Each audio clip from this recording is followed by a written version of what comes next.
Hi guys, it's so good to be back from my amazing holiday. So I gave myself time off because I was going crazy. I was stressed out in my house, at work.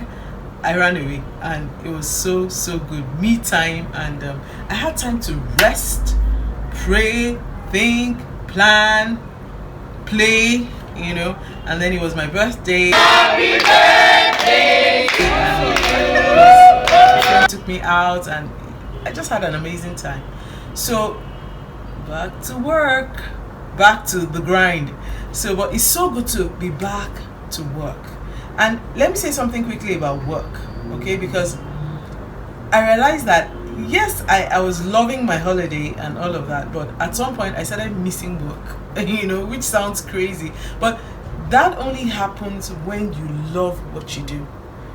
So when I meet people and they hate what they do, I feel them. I feel for them, because your work is what you do a lot of the times. You spend major hours of your life doing your work, so you have to do yourself that favor. If you don't do anything if you've never done anything about this in 2020, you need to plan to do what you love. And I didn't say you should quit your job, I didn't say you should do anything crazy, but plan to stop what you're doing now if you don't love it in the nearest future. Okay, that nearest future might be a year, it might be 2, it might be more, but even the thought of having an exit plan from this thing that you're doing now that you are not crazy about to planning to do something you're crazy about is exciting.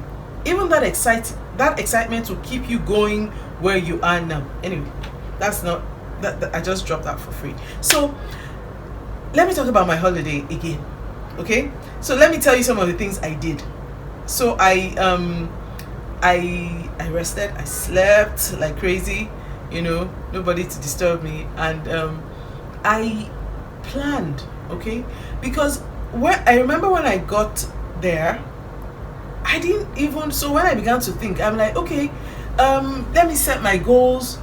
I couldn't think of my goals at first. I couldn't think.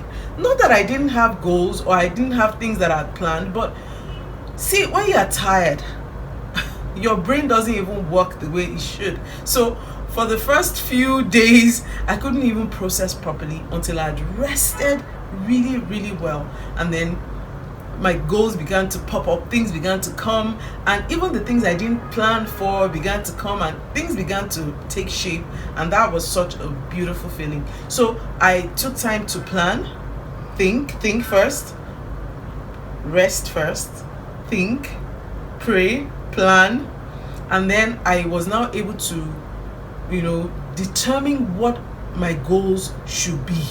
Okay, and 2020, an amazing year.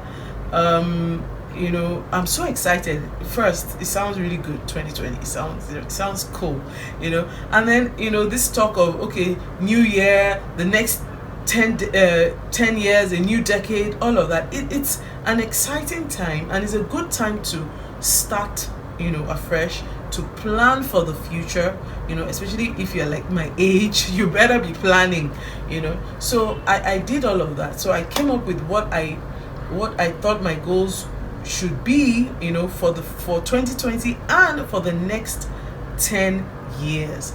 And that took a lot of planning. Okay, that took a lot of decision making, because again, at my age, you don't want to start something and stop. I've done a lot of that in the past. Start this, it sounds exciting, people are doing it, jump in, do it, stop.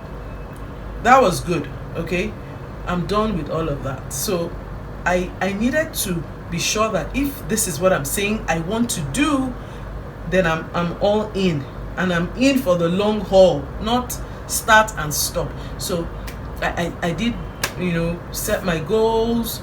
I used the SMART rule that I'd watched that over and over again, and you know what, for so many years I'd heard about that, but I'd never really put it into practice the way I did this time around.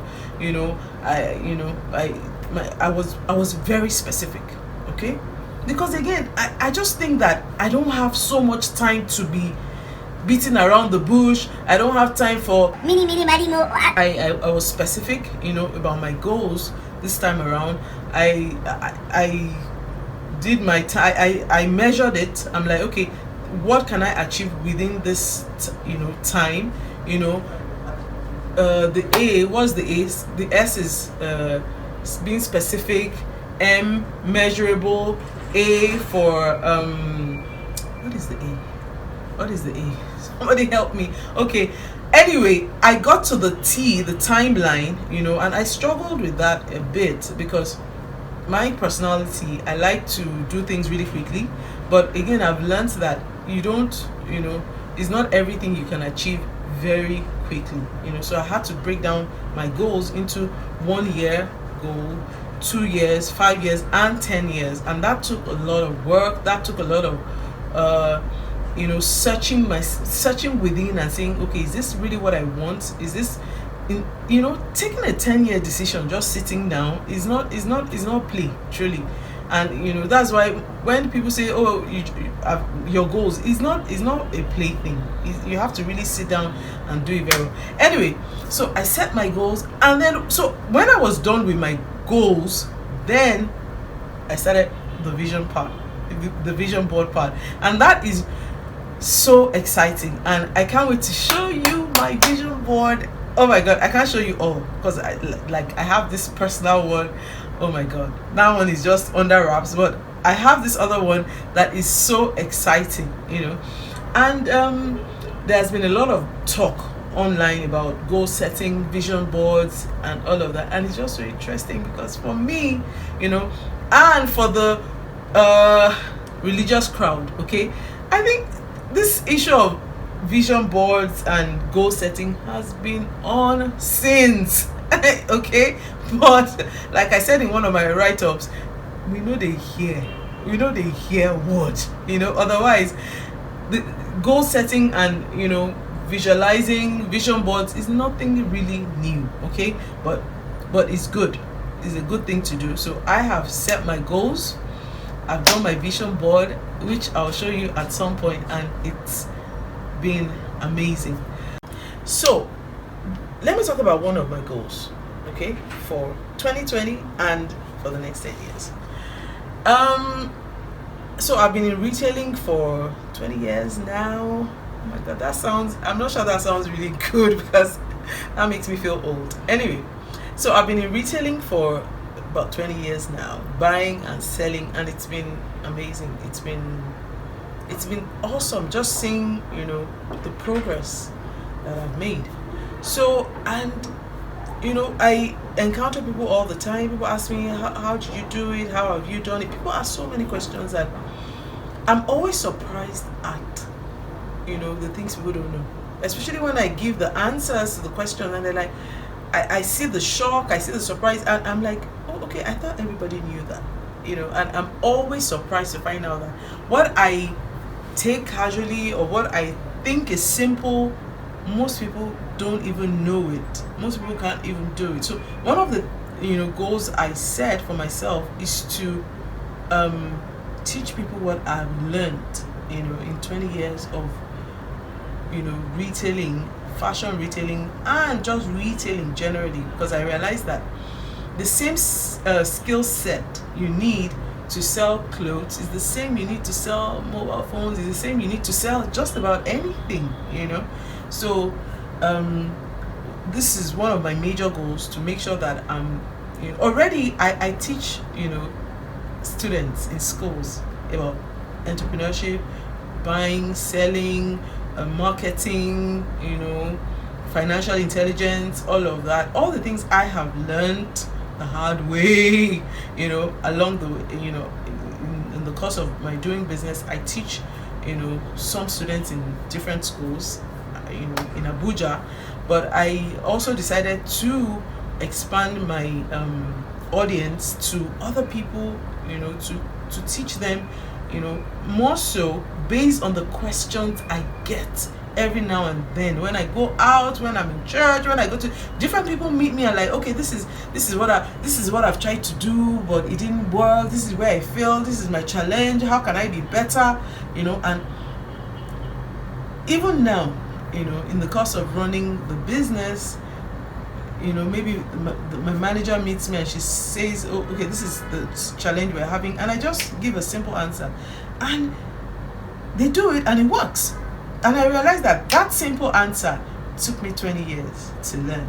So this is one of the things I decided that I would teach people what I know. And so, well, take this as one of the first classes, okay? Because if you've decided you want to be an entrepreneur, maybe you're even working somewhere at the moment, but you know that it's not the permanent thing you want to do, you have an exit plan and all of that, the first thing I want you to think about is this what I want to do? Is this what I want to do? Okay? And let me say something quickly about that, okay? The answers are not always straightforward, okay? But this is what I tell people. If you feel you have the entrepreneurial blood somewhere in you, jump in. Especially if you are young, no responsibilities, no hobby, no wifey, no kids, by all means, go for it, okay? This issue of, I have to do what I'm talented at, or I have to be the best at this, or do what I love, or for the religious crowd, do what I'm destined to do, it is a bit overrated. There are times just for survival, jump in. Just jump in. As you go along the journey, some of your questions will be answered. In fact, I dare say some questions can't be answered until you're in. Jump in and you'll figure it out, okay? I would rather you jump in, make mistakes, than stay in and you're waiting for answers, whether divine answers or some answers from somewhere that might never really come, okay? So if you feel entrepreneurship is something you want to do, buying and selling, and a lot of people are doing a lot of things online right now, which is amazing. But for some people like me, we just feel I must be somewhere selling something, okay, physically. And I know there are loads of people like me like that. You want to have a store, whether in the market, in a plaza, somewhere, have your own building. You're my person. It's you I'm talking to, okay? So it's a good thing. So if you think you have it in you, go for it, okay? Don't be too worried about all the mistakes you make, which again is why you should start small. Whatever you want to go, start small, so that you learn the ropes from starting small. You make your mistakes with your small money, not with big money that you went to borrow from a bank or from mom or dad or from somebody. Start small, but start, jump in, and your questions will be waiting to be answered as you go along. So if you've not subscribed to this channel, hit the button right now, subscribe, because I'm going to be doing a lot of teaching. Like I said, 20 years of retailing, I'm going to be putting it all out there and you don't want to miss it.